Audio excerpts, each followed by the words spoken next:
Howdy YouTube, Mike Howell here for Naps, New Age Pipe Smokers. I hope y'all are doing well today. I'm doing pretty fantastic. Aside from all the other joys of life that contribute to doing fantastic, this tobacco I'm smoking is pretty damn fantastic. It's some Mac Baren HH Bold Kentucky, which is definitely getting up there on my list of favorites. But it's from 2015, courtesy of Daniel Seaman. He sent me a good bit of it. I've already smoked through almost all of it, but I guess it's not quite his cup of tea. He sent me that and a whole bunch of other really awesome stuff, so kudos to you, Seamanator. You rock. But I've been smoking a lot of it sort of back to back with some 2021 Bold Kentucky, just because I wanted to kind of compare the two and see what 6 years of age does to it. We're almost at the end of 2021, so it's close to 7. But yeah, I wanted to see what that age does to it, because it's almost entirely dark fired Kentucky, which is burley based, which age doesn't usually do a whole lot to burleys. They do change a little bit over time, but nothing like Virginias do, because they're so low in sugars. But there is a bit of a difference. There are some Virginias in this flake. I did a review of Rustica a while back and talked about Bold Kentucky, and I said that I thought it was a Kentucky and burley blend, but I was mistaken about that. It's predominantly Kentucky with just a little bit of bright Virginias.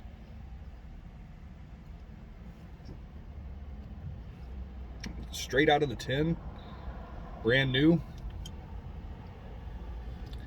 Really, the Virginia is just condimental. It just provides that little bit of tart sweetness. But the flavor out of the tin when you smoke it is, it's almost like smoking mesquite smoked brisket or something like that. Like if you could somehow take a brisket and a mesquite smoked brisket and transport that flavor into a tobacco, that's about what Bold Kentucky is like for me.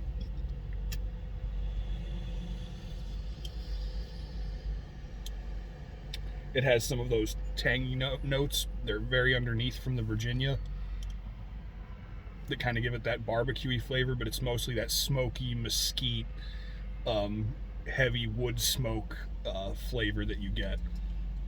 Very sharp, very strong, and the nicotine is very strong as well. Sometimes it's a little hard to get lit and keep lit just because the flakes are so dense and leathery. But if you rub it out good and give it a few minutes to dry, it's not bad at all.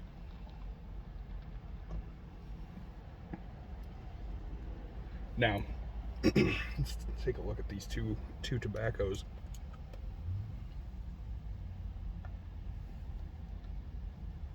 This here is a brand new flake of Bold Kentucky. You can see the bright leaf in there amidst all the dark Kentucky leaf.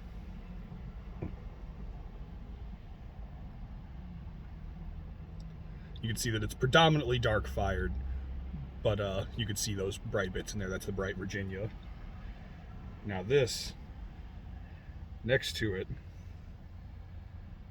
is the 2015 flake. If the camera will focus, you can see that the Virginias have darkened up somewhat, and the burleys have also gotten darker.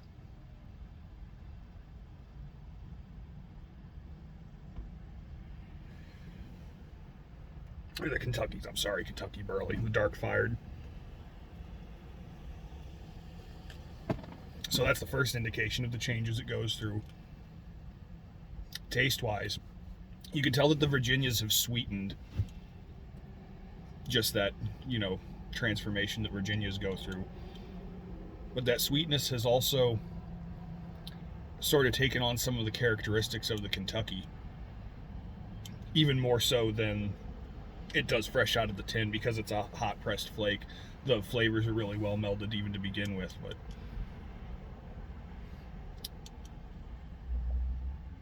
the sweet tanginess is almost like a barbecue sauce type tanginess. Again, back to that like mesquite flavor. But in the aged stuff, it's much more pronounced. You still get the smoky, dark-fired flavor. It's still very much, the star of the show. It's 100% up front. But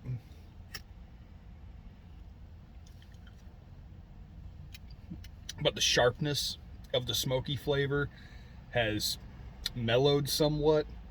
I guess similar to how Latakia mellows over time, those fire-curing flavors, it doesn't go away at all, but it seems to kind of round off a little bit. Sort of like, I guess the fresh stuff I would compare more to the smoky mesquite flavor. Just straight up smoke with very little sweetness, only a tiny bit. The aged Old Kentucky, I would say, is more it's almost like the brisket after you pull after you pulled a brisket or a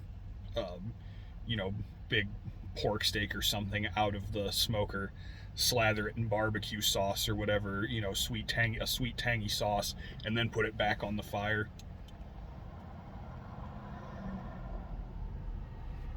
That's kind of what it's like to me. That sweet tanginess is just much more pronounced in the aged leaf.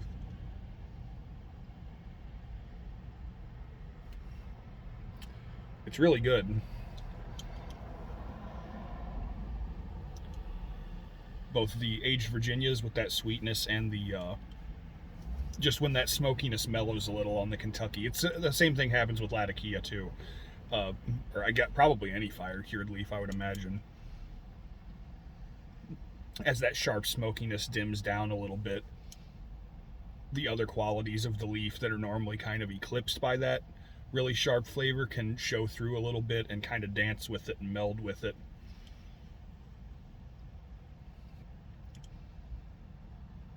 Sort of like if you have a really intense roux, like if you're making a gravy or a sauce, you have the really intense flavored concentrated in the roux, and then you add just a little more flour, and it spreads that flavor out just a little bit.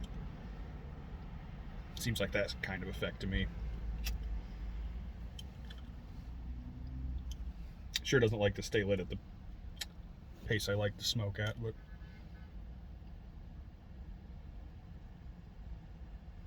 small price to pay.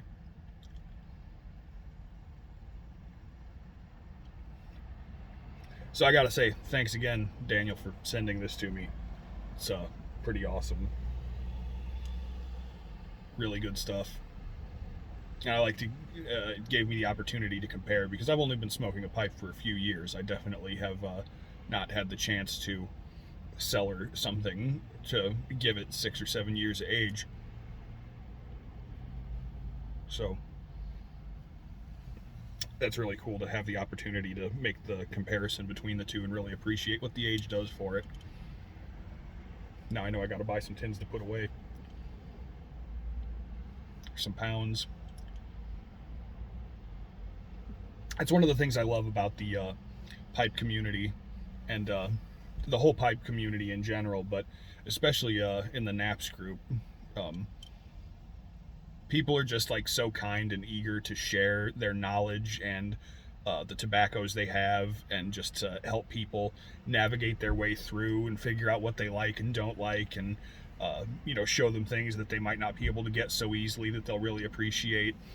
It's really awesome. And I mean, people across all different aspects of life, people who are everywhere on the political spectrum, people of different genders, people of different religious and just different ideologies, people from different backgrounds, people from locations all over the world. Uh, it's just really cool to see all these people come together and find that common ground of pipe smoking.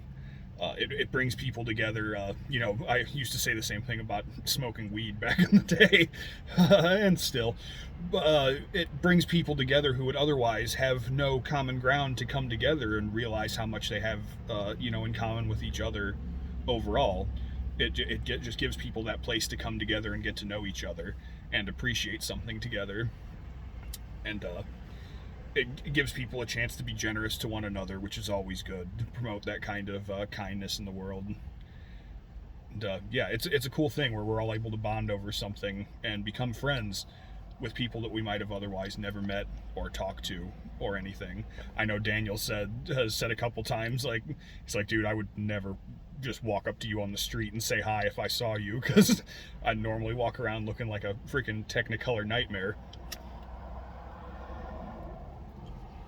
Not necessarily an approachable person, but through pipe smoking and just getting to know each other on social media, we all become friends, and we all share this bond over this neat thing that we're all into. And I think that's pretty fucking awesome.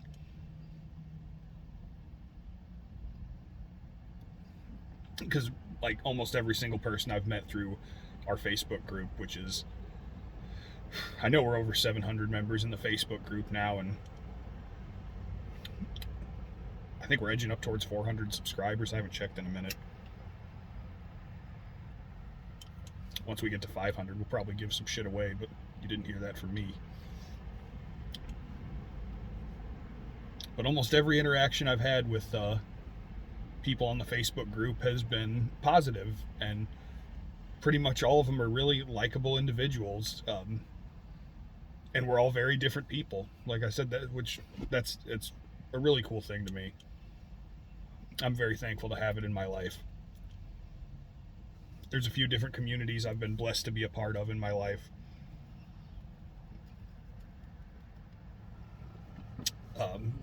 That are like this, that bring a lot of people together. And this is definitely one of the top ones.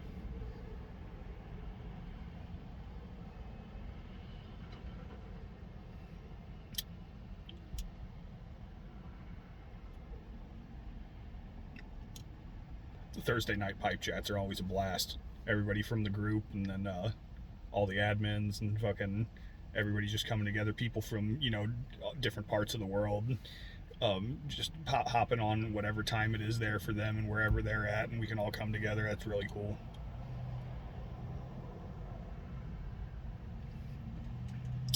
But yeah. Anyway, I think I've rambled on for long enough now.